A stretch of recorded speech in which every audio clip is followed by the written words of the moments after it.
मेरे रसूल करीम सल्लल्लाहु अलैहि वसल्लम ने फरमाया कयामत के करीब ऐसा दौर आएगा कि बीबियां लिबास पहन के भी नंगी होंगी, पहने हुए लिबास से भी, मर्द लिबास पहन के भी नंगे होंगे।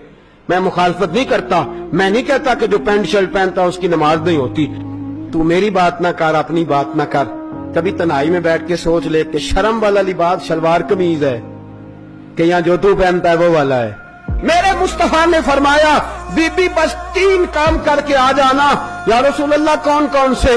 फरमाया एक तेरा शौहर तुझसे राजी हो, दूसरा तू कभी भी अल्लाह के हराम करदा को हलाल ना करे, तीसरी तू पर्दे की पाबंद हो। सोने आप क्या देंगे?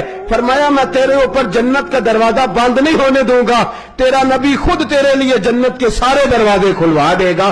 तो 3 काम करके आना, पाबंद रहना पर्दे की, पाबंद रहना पर्दे की। मेरे दोस्तों आज भी तबीयत मचल जाती है।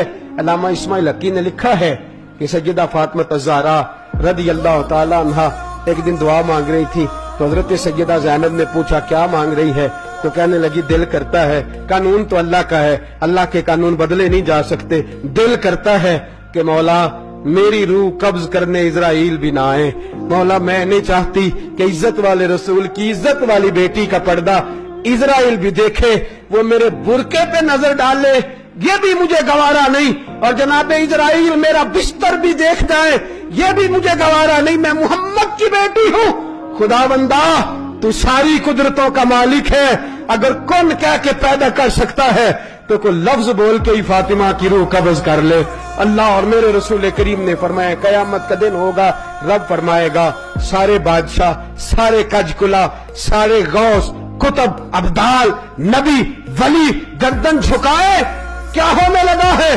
ताकि झुका लो गर्दन, नजरें बंद कर लो, इसलिए कि मोहम्मद की बेटी फातिमा की सवारी गुजरने वाली है।